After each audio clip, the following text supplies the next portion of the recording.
Bitwig has been updated to 5.1. If you're not familiar with that, basically every decimal update will most likely mean new devices or noticeable changes. This time they added 6 new waveshapers, 4 new filters, 2 new effects, 1 new oscillator, better voice stacking, and an improved mixer. It's a lot to cover, so let's start. All of these new devices can be found in the grid, where you can get to know them individually. But of course, the new oscillator and new filters can also be used on Polymer, making that synth even better. Not only that, the 2 new effects are based on the idea of Polymer, letting you use grid devices and even open them as grid patches. The new sound engine is Bite, a dual oscillator where each one can affect the other in different ways.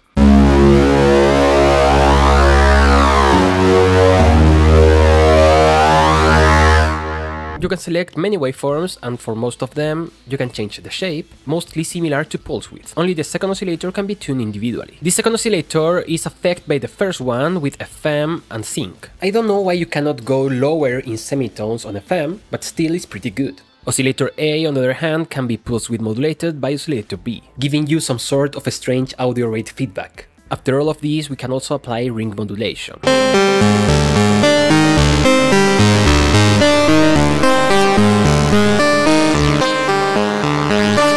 This update added 6 new waveshapers, and for some of them the differences with the ones that we already had are pretty subtle. For instance, Push, which is a soft clipper, but with a more pronounced curve.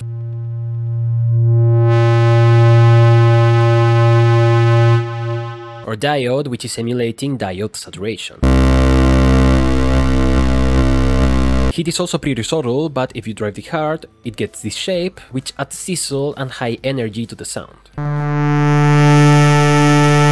Sorry is a wavefolder that makes kinda like a half fold.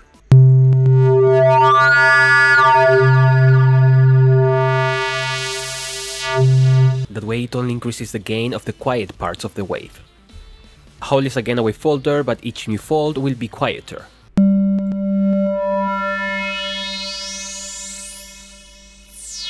And Shred is the extremer one. It completely changed the nature of the waveform.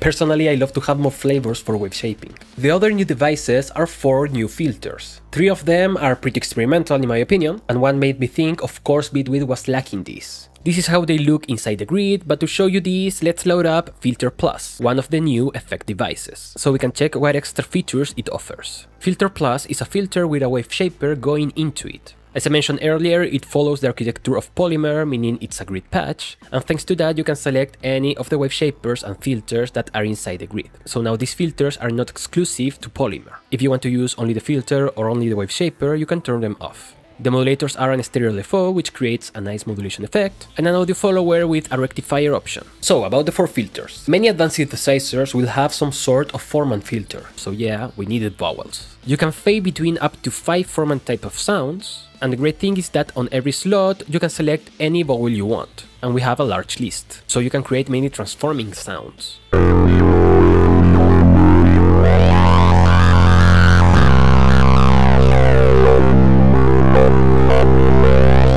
Fizz is a filter with a very unique feedback circuit and a cutoff point dedicated to it. It can give you nice crispy sounds, and it can even sound formant in some cases. It's very versatile despite the simplistic look. You can use this button to change the character, and this fader will change the color.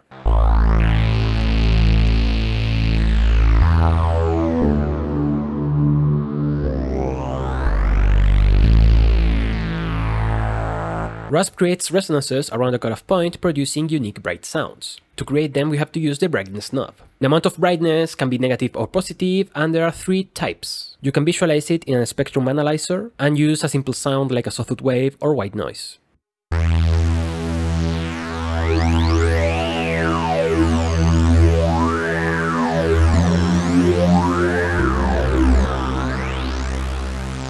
Besides all of that, with the right click you can select a resonance limiting point, in which when you increase the drive, the sound will start distorting. The last filter is Ripple, which is the most dirty, and once again we have a feedback knob, a feedback cutoff, and a regular cutoff. It has 3 models: Earth, which is solid grid, Wind, focused feedback, and Fire, board feedback. I'm reading the device help, by the way, which is not too helpful, so it's better if we listen to it.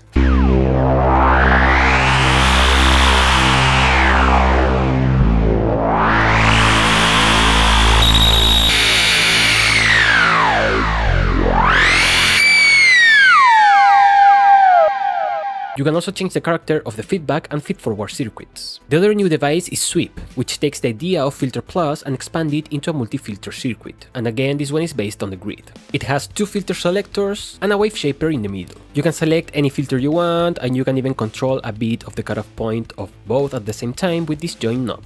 If you press this icon, you can make it so they move in different directions. What's unique about this is that you get 3 routing options that are not absolute, as you can fade between each other. Firstly, at 0% filter A goes through the Waveshaper and filter B doesn't make a sound. At 50% filter A goes in parallel with the Waveshaper and the Waveshaper goes into filter B.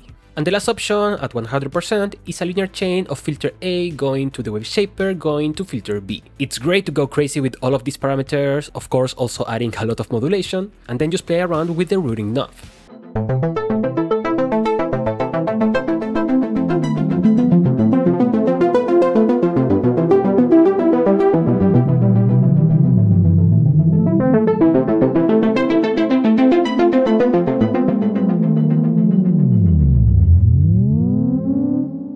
That's it for the new devices, but we also have 2 features that have been improved. Firstly, the voice stacking. I haven't explained this modulator before, so I will keep it brief. The voice stack modulator only works if the device you put it on has a stack option available. You can check that on the inspector. Simply put, this will create copies of the sound, and the stack modulator can apply different values to each voice, in relationship to math sequences, equal spreads, randoms, or even you can put the values manually. On the other hand, voice control will send a signal depending on which stacked voice is active and by what amount.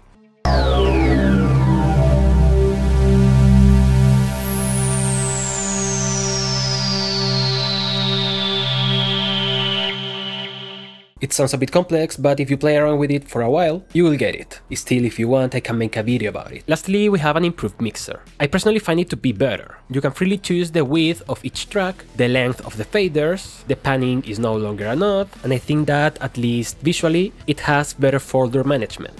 Not only that, now if you select more than one track, you can control the faders at the same time by using whichever fader of the selected tracks. I hope you can tell I'm having so much fun with this update. Let me know in the comments what do you think about Bitwig 5.1 and which features would you like to see in the future. Thank you so much for watching, I will see you next time, and bye bye!